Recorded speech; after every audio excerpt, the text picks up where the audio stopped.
Hey everyone, thanks for joining us for the next episode in the No Turning Back series. Today, Stan McChrystal and I have a great conversation with Roz Brewer. Roz is a truly exceptional leader in today's industry.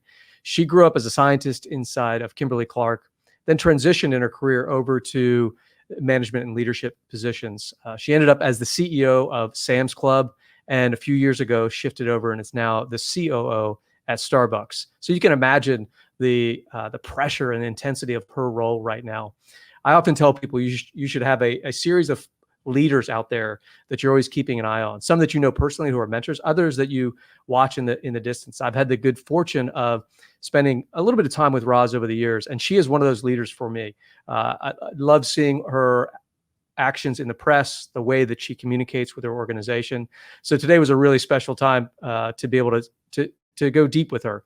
And Stan and I spend time with her talking about a few critical areas. One, how do you communicate with such a large organization in such a public limelight as Starbucks during a moment of crisis like this? And then building on that, how do you adjust your decision making in moments like this? So you provide clarity to those inside your organization and outside folks that are monitoring how you're going to adjust during this crisis. And her answers there are brilliant, all about creating very simple and transferable models. And I think you'll really enjoy that.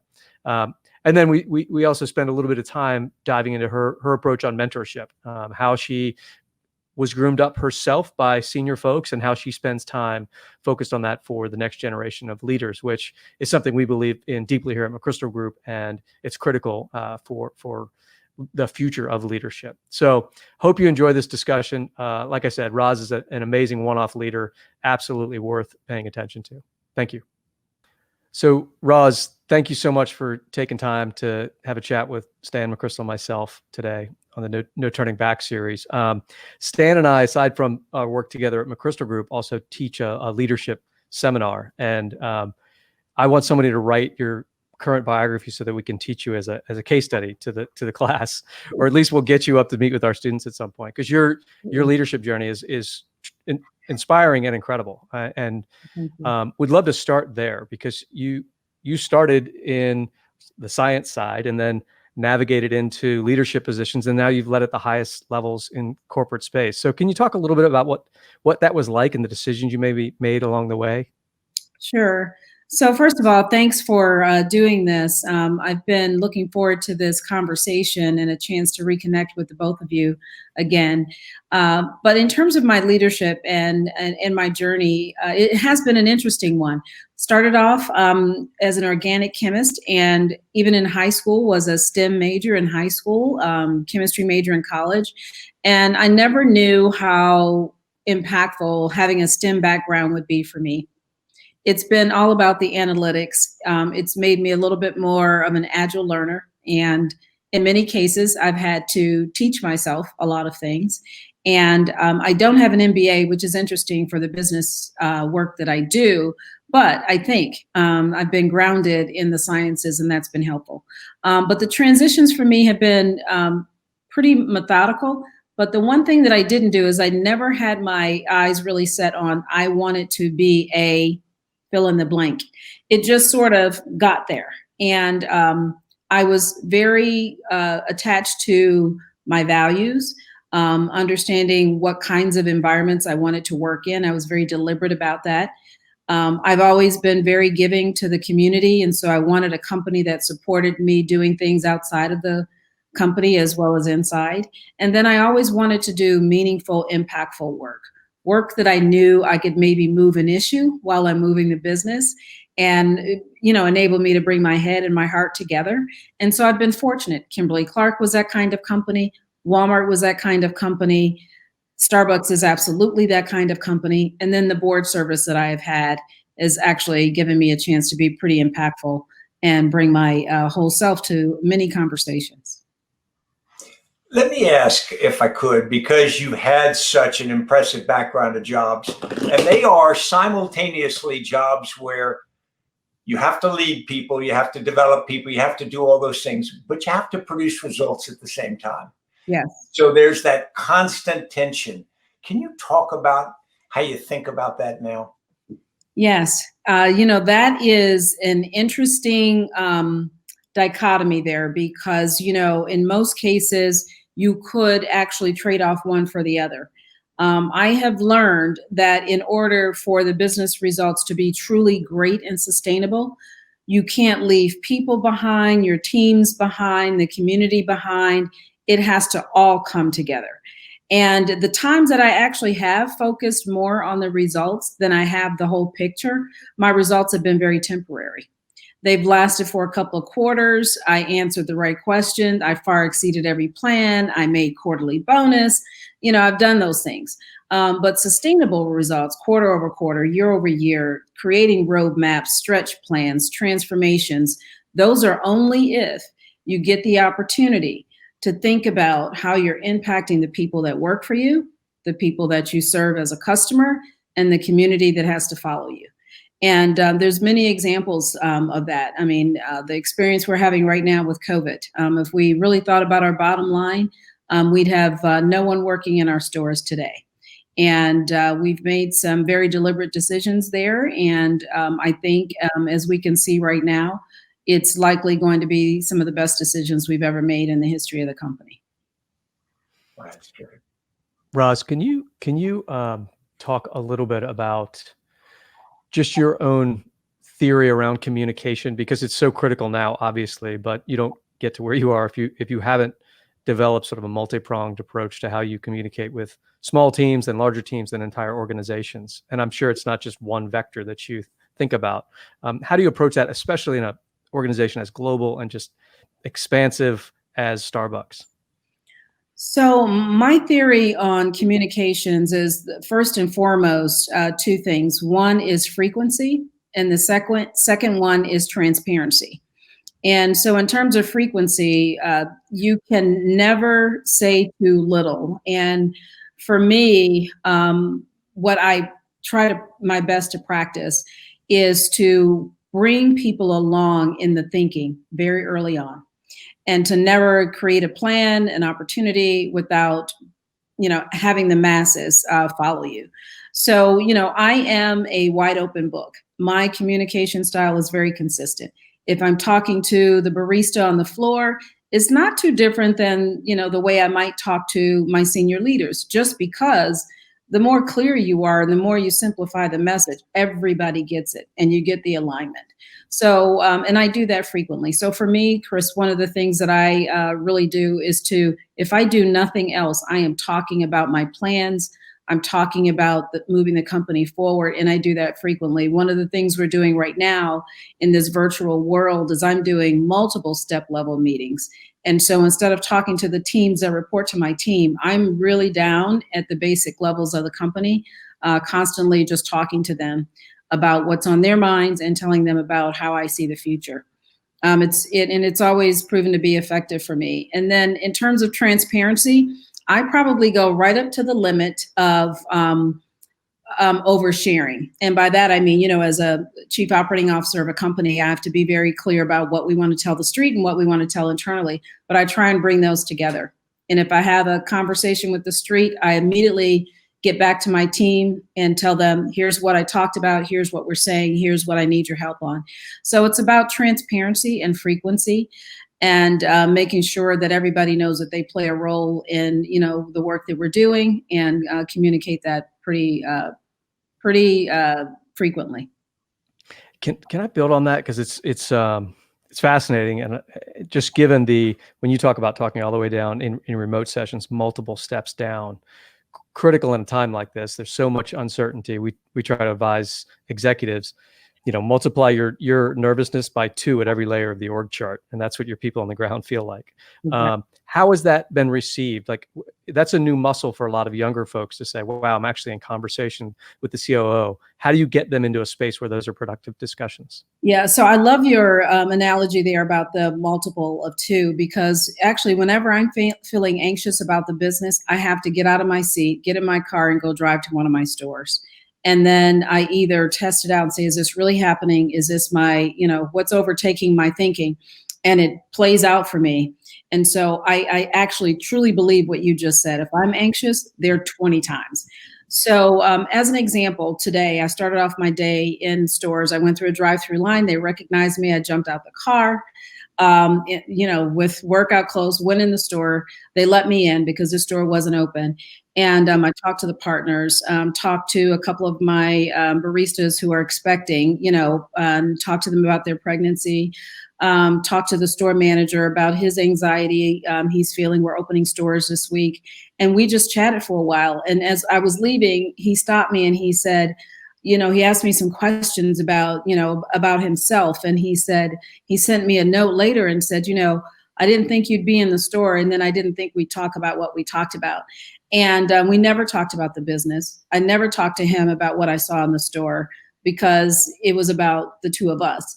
And so I did that because I had been feeling anxious about, we're opening stores. Are we keeping everybody safe? Are the customers feeling comfortable coming in? Are the stores, doing what they need to do? And lo and behold, it played out and we had a very good conversation. So for me, it's always, I am only a microcosm of the people who work for me. And so if I'm feeling it, they are too. And I try and address what's happening in my own life to theirs because there's very little difference. We're we all have the same values and we think we think in the same light of the company. So we need to have these transparent conversations. I think it's such an important point, and especially now where there really is, an element of risk in all those environments, and to see leaders at the front line. I'm going to ask Stan maybe to walk through his theory on. He was known for spending a lot of time in that same vein. I'm going to get as close to the troops as possible. Got on operations with them, which was really unique for your equivalent on the battlefield, a very senior person. Stan, can you sort of build on that a little bit? Well, as I'm sure you've lived, Roz, there were several things about going out. First is you've got to show the flag. You've got to show you're willing to be out there with people. But then, of course, that's where you figure out how it's really done. You don't figure that out in the headquarters. Let me ask you a question, if I could, because now we're in uncharted territory. I mean, we know we're in a unique crisis. I certainly don't know exactly where it's going to go, and I certainly don't know exactly what we ought to do about it at the individual level, the firm level, or at the national level. How do you communicate to your team the fact that the future is very uncertain? Because we're sort of raised with the idea where when we get senior, we're supposed to have the full answer. Right. I get asked that question a lot right now. How do I feel about the future and what's next after what's next? What I commit to when I'm in those conversations is to tell them what I do know. And every day we are actually monitoring customer sentiment right now, what's on the minds of everyone, what's on the minds of the people that work for us. And we're feeding that back to the people who work for us so that they can understand, first of all, you're not in this alone. Everyone is feeling the same uncertainty, but here's how people are mobilizing themselves. And we share information from other industries. So then this, the information piles on each other. So at least you're in the know of what the reality is right now. The other thing is that we're just transparent to say we don't know what we don't know, but here's what we're going to do about it. And so we explain to them where the company is financially. It's interesting that right now what we're doing is really breaking down in the most simplest terms where we are, because we're seeing so many companies go bankrupt. People, we have people who are not close to the financial terms in our company asking us, do we have money? How are you going to, is the bank going to give us any loans? How many loans do we have? And so you really have to break that down for them and say, hey, listen, we've got a balance sheet. You remember a couple of years ago when we, closed, 400 stores? Do you remember that? That cleared out our balance sheet. And guess what? It freed up some cash for us. So simplifying those conversations, they're like, oh, okay, I get it. But it's all about really being sharing as much as you possibly can, simplifying the message, being on the front line with them. And also showing that you're vulnerable too, because there's some things that I don't know. All I can do is help us prepare for the future. And I want to give everyone that works for Starbucks the confidence that we are trying to prepare for worst case. So we've built some scenarios: worst case, mid case, and best case. And we're going to follow all those, and we're going to talk about those three scenarios constantly.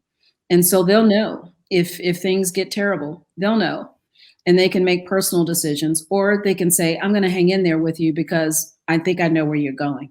So we're trying to, give them those scenario builds that are simple enough for them to understand what might happen here.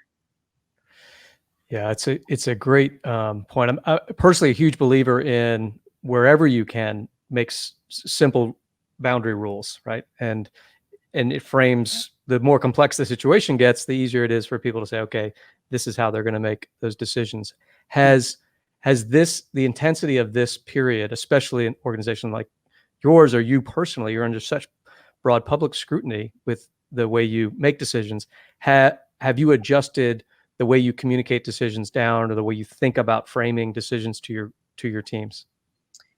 We have thought a lot about that, and the way we have been transferring those decisions, because you are exactly right. They want to know how you are thinking about a situation. Not that they actually don't mind that you don't have all the answers. They mind that you don't know what you're doing, right? They want that confidence. So one of the things we've been doing is obviously bringing them closer into the fold with more information than we've ever given them before, having frequent conversations, but also too, helping them get to know who we are as leaders even more, because they're attaching to who we are, not what we are right now. People are looking for help, survivorship, knowledge, information, leadership in the smallest and biggest of places. And they need to know that if it's not my family that I can hold on to, my physician that I can hold on to, is there anything I can hold on to? And we're trying to help the folks in our company know that they can hold on to us as long as they possibly can. That's terrific. Let me ask a question now just about sort of how you manage your personal life. And what I'm really talking about here is, I used to tell people who were making battalion level command that they now had the Midas touch, that everything they touched would be better than if they didn't, but they couldn't touch everything. Right. So how do you prioritize what you do with work, but also what you do in your personal life, so that you get the most done and the things that are most important?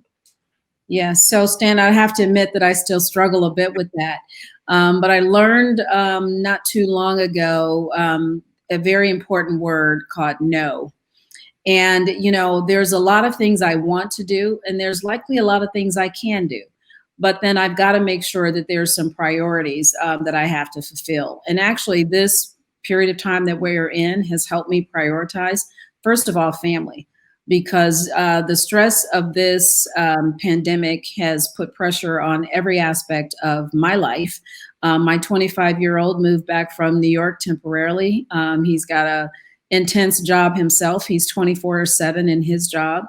My daughter is, online schooling right now, distance learning, stressful. So we're all spread out over the house. But the priorities for us in this house is to come together, over a meal and have conversations that we haven't had before. But setting those priorities, first of all, is saying no, what I'm not going to do, what I'm going to delay to a different part of my life and time.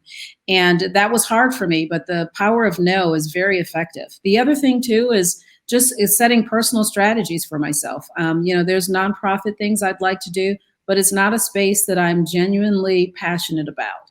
Could impact it, but I'm not passionate, so I'm not going to do it. And so, I have to really consistently follow my passions. And when I do that, I do my best work. I do it fast and quick and can turn it around and have impact and move on to the next thing. But I try and follow my passions, prioritize my family, my health. I'm working out more than I've worked out before. It gives me a lot of energy to keep going and gets my head on straight every day. I meditate every morning. That's a priority for me. And then I try and get sleep. How long has meditation been a regular practice for you? Actually, for about the last 2 years, it has become a priority. I was a little bit hit or miss years past, but then I've been pretty consistent for the last 2 years or so, and then just really intense right now.